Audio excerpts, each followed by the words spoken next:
ಸ್ನೇಹಿತರೆ, media masters ನ್ಯೂಸ್ಗೆ ಸ್ವಾಗತ. ಗೆಳೆಯರೆ, ಲೋಕಸಭಾ ಚುನಾವಣೆಯಲ್ಲಿ ಈ ಬಾರಿ ಏನಾದ್ರೂ ಮಾಡಿ 370ರ ಗಡಿಯನ್ನ ದಾಟಬೇಕು ಅನ್ಕೊಂಡಿರೋ ಬಿಜೆಪಿ ಸಾಕಷ್ಟು ಎಚ್ಚರಿಕೆ ಹೆಜ್ಜೆಗಳನ್ನ ಇಡ್ತಾ ಇದೆ. ಅದರಲ್ಲೂ ಪ್ರಮುಖವಾಗಿ ಆಡಳಿತ ವಿರೋಧಿ ಅಲೆ ಇರುವವರು, ಕ್ಷೇತ್ರದಲ್ಲಿ ಸಕ್ರಿಯರಾಗದೇ ಇರುವವರು, ಹೆಚ್ಚು ವಿವಾದಗಳನ್ನ ಮೈಮೇಲೆ ಎಳ್ಕೊಂಡವರು, ಜನರ ಕಷ್ಟಗಳಿಗೆ ಸ್ಪಂದಿಸದೇ ಇರುವ ಹಾಲಿ ಸಂಸದರಿಗೆ ಈ ಬಾರಿ ಬಿಜೆಪಿ ಕೈಕೊಟ್ಟಿದೆ. ಈಗಾಗಲೇ ಬಿಡುಗಡೆಯಾಗಿರುವ 195 ಮಂದಿ ಅಭ್ಯರ್ಥಿಗಳ ಪೈಕಿ 33 ಮಂದಿ ಅಲ್ಲಿ ಹೊಸದಾಗಿ ಸೇರ್ಪಡೆ ಆಗಿದ್ದಾರೆ. ಹಾಗಾದ್ರೆ ಈ ಬಾರಿ ಬಿಜೆಪಿ ಕೈ ಕೊಟ್ಟಿರುವಂತಹ ಆ ನಾಯಕರು ಯಾರು?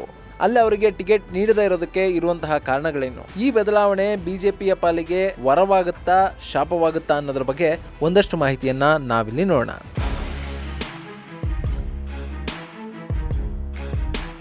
ಗೆಳೆಯರೆ, 2024ರ ಲೋಕಸಭಾ ಚುನಾವಣೆಯಲ್ಲಿ ಅದ್ಭುತವಾದ ಗೆಲುವನ್ನು ದಾಖಲಿಸೋದ್ರ ಮೂಲಕ 3ನೇ ಬಾರಿಗೆ ಭಾರತದ ಆಡಳಿತ ಚುಕ್ಕಾಣಿಯನ್ನು ಹಿಡಿಯೋದಕ್ಕೆ ಬಿಜೆಪಿ ಸಕಲ ಪ್ರಯತ್ನಗಳನ್ನ ನಡೆಸ್ತಾ ಇದೆ. ಈಗಾಗಲೇ ತನ್ನ ವಿರುದ್ಧ ವಿರೋಧ ಪಕ್ಷಗಳು ಮಾಡಿಕೊಂಡಿರುವ ಇಂಡಿ ಮೈತ್ರಿಕೂಟದ ಒಗ್ಗಟ್ಟನ್ನ ಮುರಿಯುವಲ್ಲಿ ಸಫಲವಾಗಿರುವ ಬಿಜೆಪಿ ಈಗ ತನ್ನ ಅಭ್ಯರ್ಥಿಗಳ ಆಯ್ಕೆಯ ವಿಚಾರದಲ್ಲೂ ಕೂಡ ಎಚ್ಚರಿಕೆಯ ಹೆಜ್ಜೆಗಳನ್ನ ಇಡ್ತಾ ಇದೆ. ಈಗಾಗಲೇ 195 ಅಭ್ಯರ್ಥಿಗಳ ಹೆಸರನ್ನ ಘೋಷಿಸಿರುವಂತಹ ಬಿಜೆಪಿ ಜಾತಿ ಸಮೀಕರಣ, ಅಭ್ಯರ್ಥಿಗಳ ಜನಪ್ರಿಯತೆ, ಜನರ ಅಭಿಪ್ರಾಯ, ಕ್ಷೇತ್ರದಲ್ಲಿನ ಅಭಿವೃದ್ಧಿ ಕಾರ್ಯಗಳು ಸೇರಿದ ಹಾಗೆ ಹಲವು ಮಾನದಂಡಗಳನ್ನ ಲೆಕ್ಕ ಹಾಕಿ ಅಭ್ಯರ್ಥಿಗಳನ್ನ ಫೈನಲ್ ಮಾಡಿದೆ ಅಂತ ಹೇಳಲಾಗ್ತಾ ಇದೆ. ಹಾಗೆ ಇದೇ ಮಾನದಂಡಗಳ ಆಧಾರದ ಮೇಲೆ ಕೆಲ ಹಾಲಿ ಸಂಸದರನ್ನ ಚುನಾವಣೆಯಿಂದ ದೂರ ಇಟ್ಟಿದೆ. ಅಭ್ಯರ್ಥಿಗಳ ಪಟ್ಟಿ ಬಿಡುಗಡೆ ವೇಳೆ ಮೋದಿ ಅವರ ಕನಸಿನ ವಿಕಸಿತ ಭಾರತ ಕಲ್ಪನೆಗೆ ಪೂರಕವಾಗಿ ಕೆಲಸ ಮಾಡುವಂತಹ ಅಭ್ಯರ್ಥಿಗಳಿಗೆ ಮಣೆ ಹಾಕಿರೋದಾಗಿ ಬಿಜೆಪಿ ಹೇಳಿಕೊಂಡಿತ್ತು.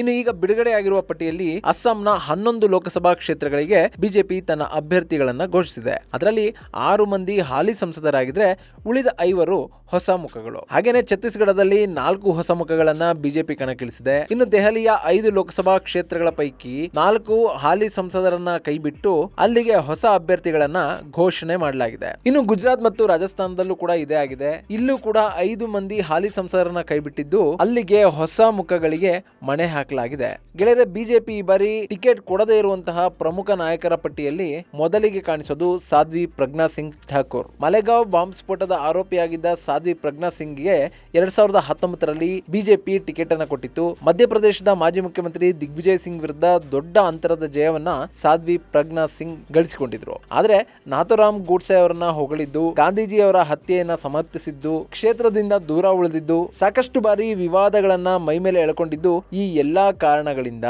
ಹಾಗೂ ಕಾರ್ಯಕರ್ತರು ಕೂಡ ಈ ಬಾರಿ ಸಾಧ್ವಿ ಪ್ರಜ್ಞಾ ಸಿಂಗ್ ಅವರು ಬೇಡ ಅಂತ ಹೇಳಿದ್ದ ಕಾರಣದಿಂದ ಈ ಚುನಾವಣೆಯಲ್ಲಿ ಸಾಧ್ವಿ ಪ್ರಜ್ಞಾ ಸಿಂಗ್ ಅವರಿಗೆ ಟಿಕೆಟ್ ಅನ್ನ ನಿರಾಕರಿಸಲಾಗಿದೆ. ಅವರ ಬದಲಾಗಿ ಆ ಸ್ಥಾನಕ್ಕೆ ಅಲೋಕ್ ಶರ್ಮಾರನ್ನ ಬಿಜೆಪಿ ಕಣಕ್ಕಿಳಿಸಿದೆ. ಈ ಮೂಲಕ ಹಿಂದೂ ಫೈರ್ ಬ್ರ್ಯಾಂಡ್ ಅಂತ ಹೇಳಿಕೊಳ್ತಿದ್ದ ಸಾಧ್ವಿ ಪ್ರಜ್ಞಾ ಸಿಂಗ್ಗೆ ಬಿಜೆಪಿ ಕೈಕೊಟ್ಟಿದೆ.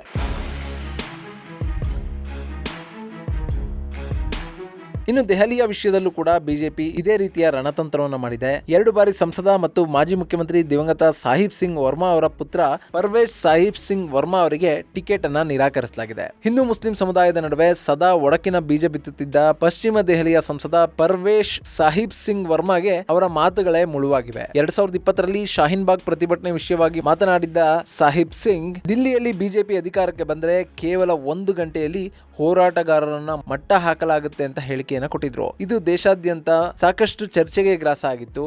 ಅಲ್ಲದೆ 2022ರಲ್ಲಿ ಮುಸ್ಲಿಮರಿಗೆ ಸಾರ್ವಜನಿಕವಾಗಿ ಬಹಿಷ್ಕಾರ ಹಾಕಬೇಕು ಅಂತ ಸಾಹಿಬ್ ಸಿಂಗ್ ಕರೆ ಕೊಟ್ಟಿದ್ರು. ಈ ರೀತಿಯಾದಂತಹ ಪ್ರಚೋದನಾಕಾರಿ ಹೇಳಿಕೆಗಳನ್ನ ನೀಡೋದ್ರಿಂದ ಬಿಜೆಪಿಯ ಟಿಕೆಟ್ ಕೈ ತಪ್ಪಿದೆ ಅಂತ ಹೇಳಲಾಗ್ತಾ ಇದೆ. ಇವರ ಸ್ಥಾನಕ್ಕೆ ಮಾಜಿ ದಕ್ಷಿಣ ದಿಲ್ಲಿಯ ಮೇಯರ್ ಆಗಿರುವಂತಹ ಹಾಗೂ ದಿಲ್ಲಿ ಬಿಜೆಪಿಯ ಜನರಲ್ ಸೆಕ್ರೆಟರಿ ಕಮಲ್ಜಿತ್ ಶೆಹ್ರಾವತ್ ಅವರನ್ನ ಕಣಕ್ಕಿಳಿಸಲಾಗ್ತಾ ಇದೆ. ಇನ್ನು 2 ಬಾರಿ ದಕ್ಷಿಣ ದಿಲ್ಲಿಯ ಸಂಸದರಾಗಿದ್ದ ರಮೇಶ್ ಬಿಧೂರಿ ಕೂಡ ಟಿಕೆಟ್ ಕಳ್ಕೊಂಡಿದ್ದಾರೆ. ಲೋಕಸಭಾ ಕಲಾಪದಲ್ಲಿ ಬಿಎಸ್ಪಿ ಸಂಸದ ಡ್ಯಾನಿಶ್ ಅಲಿ ವಿರುದ್ಧ ಅಸಂಸದೀಯ ಪದ ಬಳಕೆ ಮಾಡಿ ಬಿಧೂರಿ ವಿವಾದಕ್ಕೀಡಾಗಿದ್ರು. ಹೀಗಾಗಿ ಇವರಿಗೂ ಕೂಡ ಕೋಕ್ ಕೊಡಲಾಗಿದ್ದು ಇವರ ಸ್ಥಾನಕ್ಕೆ ವಿಧಾನಸಭೆಯ ವಿಪಕ್ಷ ನಾಯಕ ರಾಮ್ವೀರ್ ಸಿಂಗ್ ಬಿಧೂರಿ ಅವರಿಗೆ ಟಿಕೆಟ್ ಸಿಕ್ಕಿದೆ. ಇನ್ನು ದೆಹಲಿಯ ಮತ್ತೆರಡು ಕ್ಷೇತ್ರಗಳಲ್ಲಿ ಕೂಡ ಅಭ್ಯರ್ಥಿಗಳನ್ನ ಬದಲಾಯಿಸಲಾಗಿದೆ. ಹೊಸ ದಿಲ್ಲಿಯ ಸಂಸದರಾಗಿರೋ ಸಚಿವೆ ಮೀನಾಕ್ಷಿ ಲೇಖಿ ಹಾಗೂ ಮಾಜಿ ಆರೋಗ್ಯ ಸಚಿವ ಚಾಂದಿನಿ ಚೌಕ್ ಕ್ಷೇತ್ರದ ಸಂಸದ ಡಾಕ್ಟರ್ ಹರ್ಷವರ್ಧನ್ ಅವರ ಹೆಸರನ್ನ ಈ ಬಾರಿಯ ಪಟ್ಟಿಯಿಂದ ಹೊರಗಿಡಲಾಗಿದೆ. ಇವರಿಬ್ರು ಕೂಡ ತಮ್ಮ ತಮ್ಮ ಕ್ಷೇತ್ರದಲ್ಲಿ ಆಕ್ಟಿವ್ ಆಗಿಲ್ಲ.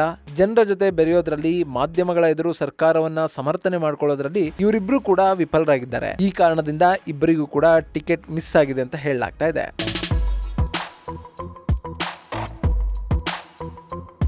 ಇನ್ನು 2019ರಲ್ಲಿ ಸಚಿವ ಜ್ಯೋತಿರಾದಿತ್ಯ ಸಿಂಧ್ಯಾ ವಿರುದ್ಧ ಜಯಗಳಿಸಿದ್ದ ಬಿಜೆಪಿಯ ಕೃಷ್ಣಪಾಲ್ ಸಿಂಗ್ ಯಾದವ್ ಅನಿವಾರ್ಯವಾಗಿ ಮಧ್ಯಪ್ರದೇಶದ ಗುಣ ಕ್ಷೇತ್ರವನ್ನ ತ್ಯಾಗ ಮಾಡಬೇಕಾಗಿದೆ. ಕಾಂಗ್ರೆಸ್ ತೊರೆದು ಬಿಜೆಪಿ ಸೇರಿದ ಸಿಂಧ್ಯಾಗೆ ಬಿಜೆಪಿ ಗುಣ ಕ್ಷೇತ್ರದ ಟಿಕೆಟ್ ಅನ್ನು ಕೊಟ್ಟಿದ್ದು ಕೃಷ್ಣಪಾಲ್ ಅವರನ್ನ ಕೈಬಿಡಲಾಗಿದೆ. 2019ರಲ್ಲಿ ಸಿಂಧ್ಯಾ ಕಾಂಗ್ರೆಸ್ನಿಂದ ಸ್ಪರ್ಧೆ ಮಾಡಿದ್ರು, ಕೃಷ್ಣಪಾಲ್ ಸಿಂಗ್ ಬಿಜೆಪಿಯಿಂದ ಸ್ಪರ್ಧಿಸಿದ್ರು. ಅಲ್ಲಿ ಕೃಷ್ಣಪಾಲ್ ಸಿಂಗ್ಗೆ ಜಯ ಸಿಕ್ಕಿತ್ತು. ಹೀಗಿದ್ರೂ ಕೂಡ ಈಗ ಗುಣ ಕ್ಷೇತ್ರದಿಂದ ಜ್ಯೋತಿರಾದಿತ್ಯ ಸಿಂಧ್ಯಾ ಕಣಕ್ಕಿಳಿತಾ ಇದ್ದು ಕೃಷ್ಣಪಾಲ್ ಸಿಂಗ್ಗೆ ಟಿಕೆಟ್ ಅನ್ನ ನಿರಾಕರಿಸಲಾಗಿದೆ. ಇನ್ನು ಮಧ್ಯಪ್ರದೇಶದ ಮಾಜಿ ಮುಖ್ಯಮಂತ್ರಿ ಶಿವರಾಜ್ ಸಿಂಗ್ ಚೌಹಾಣ್ ರನ್ನ ಈ ಬಾರಿ ಲೋಕಸಭಾ ಅಖಾಡಕ್ಕೆ ಇಳಿಸಲಾಗ್ತಾ ಇದೆ. ಹೀಗಾಗಿ ಹಾಲಿ ಸಂಸದ ರಮಾಕಾಂತ್ ಭಾರ್ಗವ ಕ್ಷೇತ್ರವನ್ನ ತ್ಯಾಗ ಮಾಡಬೇಕಾಗಿ ಬಂದಿದೆ. ಇನ್ನು ಕೇಂದ್ರ ಆರೋಗ್ಯ ಸಚಿವ ಮನ್ಸುಖ್ ಮಾಂಡವಿಯಾ ಅವರನ್ನ ಪೋರ್ಬಂದರ್ ಕ್ಷೇತ್ರದಿಂದ ಬಿಜೆಪಿ ಕಣಕ್ಕಿಳಿಸೋದಕ್ಕೆ ನಿರ್ಧಾರ ಮಾಡಿದೆ. ನರೇಂದ್ರ ಮೋದಿ ಅವರ ನೀಲಿ ಕಣ್ಗಳ ಹುಡುಗ ಅಂತಲೇ ಕರೆಸಿಕೊಳ್ಳುವ ಮಾಂಡವಿಯಾಗೆ ಹಾಲಿ ಸಂಸದ ರಮೇಶ್ ಬಾಯ್ ಲವ್ಜಿ ಬಾಯ್ ಕ್ಷೇತ್ರವನ್ನ ಬಿಟ್ಟುಕೊಡುವ ಅನಿವಾರ್ಯತೆ ಬಂದಿದೆ. ಇತ್ತ ಮಾಜಿ ಸಚಿವ ಯಶವಂತ್ ಸಿನ್ಹಾ ಅವರ ಪುತ್ರ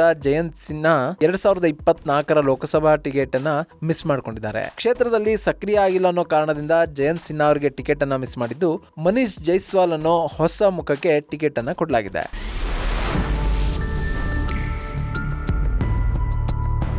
ಇನ್ನು ರಾಜಸ್ಥಾನದ 15 ಕ್ಷೇತ್ರಗಳಿಗೆ ಟಿಕೆಟ್ ಘೋಷಣೆ ಮಾಡಲಾಗಿದ್ದು ವಿವಿಧ ಕಾರಣಗಳಿಂದ 5 ಸಂಸದರಿಗೆ ಟಿಕೆಟ್ ಅನ್ನ ನಿರಾಕರಿಸಲಾಗಿದೆ. ಚುರು, ಭರತ್ಪುರ್, ಜಲೋರೆ, ಉದಯ್ಪುರ್, ಬನ್ವಾರ ಕ್ಷೇತ್ರದ ಹಾಲಿ ಸಂಸದರ ಬದಲು ಹೊಸ ಮುಖಗಳಿಗೆ ಮಣೆ ಹಾಕಲಾಗಿದೆ. ಇನ್ನು ತ್ರಿಪುರಾ ಪಶ್ಚಿಮ ಕ್ಷೇತ್ರದ ಸಂಸದೆ ಹಾಗೂ ಸಚಿವೆ ಪ್ರತಿಮಾ ಭೌಮಿಕ್ ಅವರಿಗೂ ಕೂಡ ಈ ಬಾರಿ ಟಿಕೆಟ್ ಅನ್ನ ನಿರಾಕರಿಸಲಾಗಿದ್ದು ಅವರ ಸ್ಥಾನಕ್ಕೆ ಮಾಜಿ ಮುಖ್ಯಮಂತ್ರಿ ಬಿಪುಲ್ ಕುಮಾರ್ ದೇವ್ ಅವರನ್ನ ಕಣಕ್ಕಿಳಿಸಲಾಗ್ತಾ ಇದೆ. ಹಾಗೇನೆ ಈ ಬಾರಿಯ ಚುನಾವಣೆಯಲ್ಲಿ 370ರ ಗುರಿಯನ್ನ ಹಾಕೊಂಡಿರುವ ಬಿಜೆಪಿ ರಾಜ್ಯಸಭೆಯ 8ರಿಂದ 10 ಸಂಸದರನ್ನ ಲೋಕಸಭಾ ಚುನಾವಣಾ ಕಣಕ್ಕೆ ಇಳಿಸ್ತಾ ಇದೆ.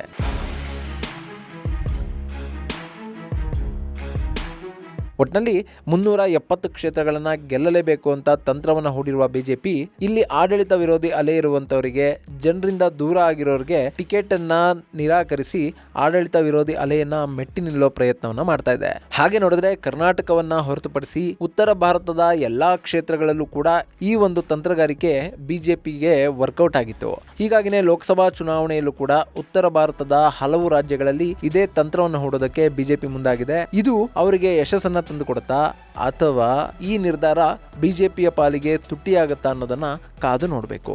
ಇದು ಗೆಳೆಯರೆ ಲೋಕಸಭಾ ಚುನಾವಣೆಯನ್ನ ಗೆಲ್ಲೋಕೆ ಹೊರಟಿರೋ ಬಿಜೆಪಿ ಮಾಡ್ತಿರುವಂತಹ ತಂತ್ರಗಾರಿಕೆಯ ಬಗ್ಗೆ ಒಂದಷ್ಟು ಮಾಹಿತಿ. ಮುಂದಿನ ವಿಡಿಯೋದಲ್ಲಿ ಮತ್ತೊಂದು ವಿಶೇಷವನ್ನ ನಿಮ್ಮ ಮುಂದಿರ್ತೀನಿ. ಅಲ್ಲಿವರೆಗೂ ನಮಸ್ಕಾರ.